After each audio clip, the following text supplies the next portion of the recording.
So, we've seen our subject pronouns, but one thing is very important to note in Italian, which is that they are not necessary. We don't have to use them, and in fact, they are very rarely used. The reason being that you can usually see who is talking, who is the subject of a sentence, by the verb, because each verb conjugates differently. Okay, so mangio la mela means I eat the apple. No, io mangio la mela.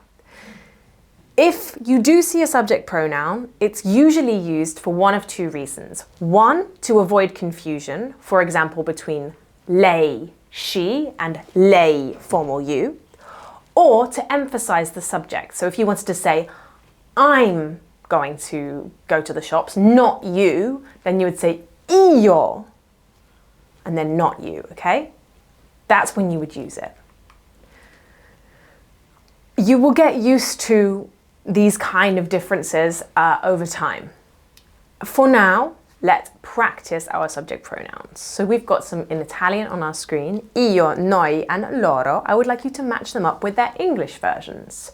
Pause the recording to write down your answers, and here they come on your screen. Io is, of course, I, noi is we, and loro is they, formal because of the capital letter. Okay, perfetto. Let's look now at our complemento pronouns, personal pronouns. So just like in English, when we have a personal pronoun that is not used as a subject, so it is not the subject of the sentence, then we need to use a different form.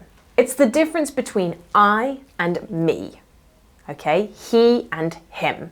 One of them is used as the subject of the sentence, the other is used as the object, okay? So, for example, these are the forms of the complemento personal pronouns. And you don't need to know how to be able to use these for this level, just to recognize them, okay? They are me, me, te, you, informal, lui, lei, se, him, her, or oneself, noi, us, voi, you, plural, informal, loro, them, and se, themselves, okay? So they have a slightly different form to the subject pronouns we've just seen. Okay, a te, your turn. On your screen you have some sentences in English and their translations in Italian, and they are missing a subject pronoun. Now, normally these sentences wouldn't have a subject pronoun anyway. One of them has a complement pronoun, so we would use that, but in general, the subject pronouns are not used, but this is just for the purposes of the exercise, okay? So I just want you to think about what the subject pronoun would be.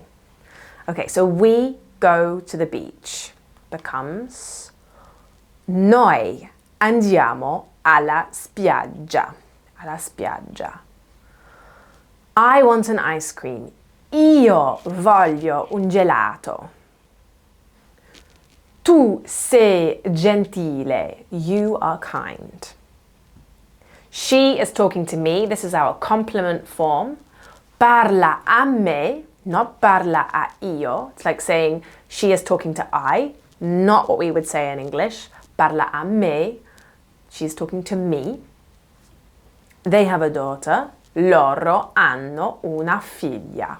And this is your first example, I think, of the H in Italian, which is generally silent. We don't hear the H in almost all examples in Italian. Okay, super, great work.